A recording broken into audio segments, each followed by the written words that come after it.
Hello everyone, उम्मीद करती हूँ आप सभी अच्छे होंगे। तो सुबह के बज रहे थे ऑलमोस्ट 5। तो मैंने सबसे पहले किचन में आके अपने लिए एक ग्लास गर्म पानी किया एंड पानी पी करके फ्रेशन अप हो करके फिर उसके बाद मैं आ गई स्टडी टेबल पर पढ़ने के लिए। मैंने सोचा कि 6 बजे तक अपना स्टडी का या 1 स्लॉट कंप्लीट कर लेते हैं एंड सुबह सुबह मैं कर रही थी अपने शॉर्ट नोट्स को रिवाइज।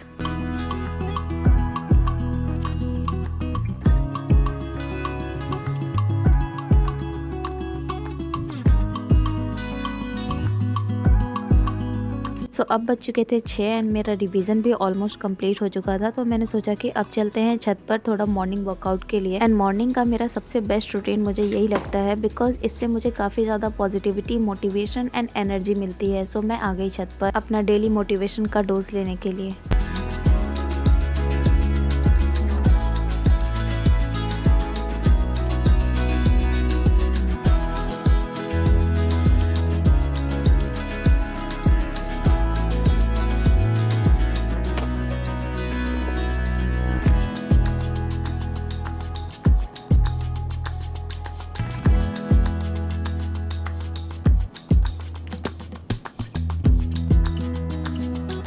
अभी बज रहे थे दिन के 7 और सनराइज भी हो चुका था। तो मैंने व्यू एंजॉय किया एंड उसके बाद मेरी फ़ोन की बैटरी भी डेड हो गई थी। तो मैं स्टडी का सेकंड स्लॉट कंप्लीट किया एंड कुछ देर के लिए फ़ोन चार्ज पे लगा दी थी। और अभी बज रहे थे दिन के 10:30। तो मैंने सोचा कि कुछ ब्रेकफास्ट में बना लेते हैं। वैसे मेरे पास बहुत ज़्यादा सब्जियाँ नहीं थी, पर मैंने देखा कि एक गोभी और कुछ आलू पड़े हुए। तो मैंने सोचा कि फटाफट से तहरी ही बना लेते हैं। वैसे मुझे तहरी बहुत ज़्यादा पसंद नहीं है, पर समटाइम्स ये सेवियर की तरह काम करता है।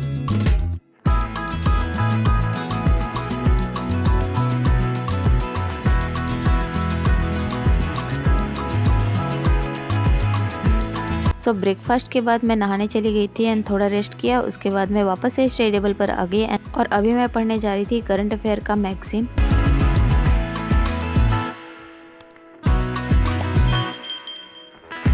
वैसे करंट अफेयर मैगजीन के फॉर्म में तो मैं डेली ही पढ़ती हूँ, पर इसके अलावा करंट अफेयर की क्लासेस भी देखती हूँ। एंड जीएस में अभी कुछ दिनों से मैं मॉडर्न हिस्ट्री और ज्योग्राफी ये दोनों को लेकर के साथ चल रही हूँ। मॉडर्न हिस्ट्री के लिए तो मैं वैसे स्पेक्ट्रम फॉलो कर रही हूँ, पर ज्योग्राफी के लिए महेश कुमार बर्नवाल की ये बुक काफ़ी ज़्यादा अच्छी है। इसको मैंने एक बार पढ़ा हुआ है एंड इसमें भी मैं भारत की ज्योग्राफी पढ़ रही हूँ, जिसमें से 11 नंबर पर टॉपिक पर है भारत की कृषि।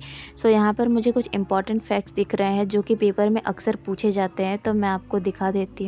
बुक का कवर कुछ इस तरीके से दिखता है एंड मैं जो टॉपिक पढ़ रही थी उसमें आपको दिखा देती हूँ। जैसे कि आप आर के पेपर में अक्सर देखोगे जो प्रमुख फसलें होती हैं उनमें होने वाले रोग और वो चीज़ को प्रभावित करता है उससे रिलेटेड। तो मैंने यहाँ पर लगा दिया, आप चाहो तो स्क्रीनशॉट ले सकते हो। अभी तो आपको सब कुछ पढ़ के बताना मुश्किल है, पर आप चाहो तो इसको वीडियो को पॉज करके आप देख सकते हो या फिर इसके स्क्रीनशॉट ले सकते हो। जैसे कि मैं आपको थोड़ा सा बता देती हूँ। जैसे मक्का कहाँ से इसका ओरिजिन हुआ है, मध्य अमेरिका से, और कैसे जलवायु में ये पनपता है। तो उपोष्ण कटिबंधीय तापमान है 21 से 27 डिग्री सेल्सियस और वर्षा है 60 से 120 सेंटीमीटर और मिट्टी है दोमट।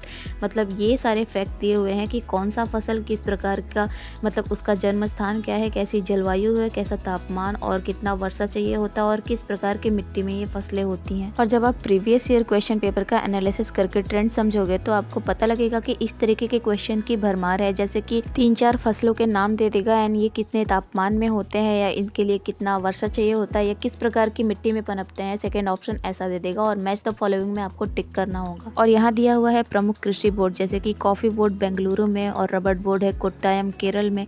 इसी तरीके से आपने कई बार देखा होगा कि प्रीवियस ईयर क्वेश्चन में ऐसे क्वेश्चन भी दिए हुए हैं। तो आप इसका स्क्रीनशॉट ले सकते हो या वीडियो को पॉज करके आप इसके नोट्स भी बना सकते हो। और अगर बुक है तो बहुत अच्छी बात है, आप यहाँ से नोट्स प्रिपेयर करो, बार बार इसको रिवाइज करो, क्योंकि ये सब देखो इंपॉर्टेंट फैक्ट है। और आर में एग्रीकल्चर से ऐसे ही क्वेश्चन पूछे जाते हैं। जैसे कि यहाँ पर प्रमुख कृषि संगठन है भारतीय दलहन अनुसंधान संस्थान कानपुर में है। ठीक उसी तरीके से अंतर्राष्ट्रीय चावल अनुसंधान संस्थान फिलीपींस में।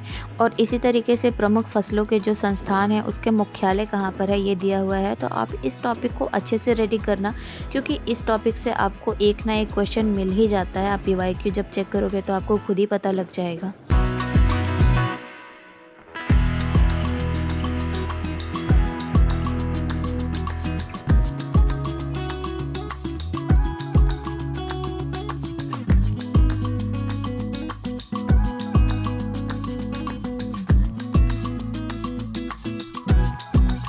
पिछले साल 11 फरवरी को जो आर का पेपर हुआ था उसमें कुछ इस तरीके से ही स्टेटमेंट वाइज क्वेश्चन पूछा था। भारत में कितने एग्रीकल्चरल जोन है, तो यहाँ पर 15 दिया हुआ है एंड इकोनॉमिक जोन भी पूछा था। ज्योग्राफी में एग्रीकल्चर टॉपिक से ऐसे ही क्वेश्चन पूछे जाते हैं, तो आपको इन सब चीज़ों को अच्छे से पढ़ना है एंड इसके फैक्ट्स को अच्छे से रेडी करना है।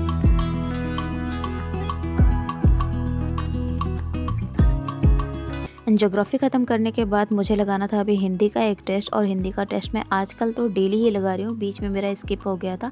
तो मैंने ये बैच परचेज़ किया है, जैसा कि मैं अपने हर वीडियो में आपको बताती हूँ। टॉपर्स कोर्ट से मैंने ये बैच परचेज़ किया है 199 का।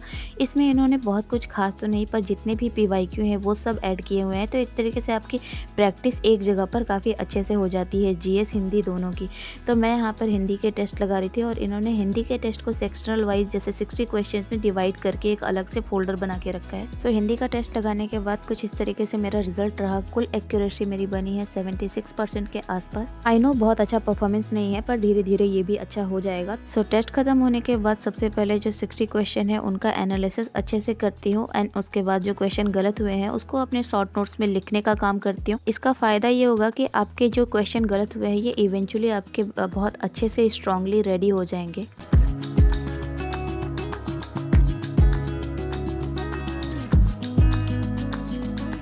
ओके गाइस, आई होप कि आपको ये वीडियो इन्फॉर्मेटिव लगी होगी। अगर वीडियो अच्छी लगी है तो प्लीज़ वीडियो को लाइक, शेयर एंड सब्सक्राइब ज़रूर कीजिएगा। तो मिलते हैं आपसे इसी तरीके किसी और एक इन्फॉर्मेटिव वीडियो में। भगवान करे आपका दिन शुभ हो। Take care and Tata.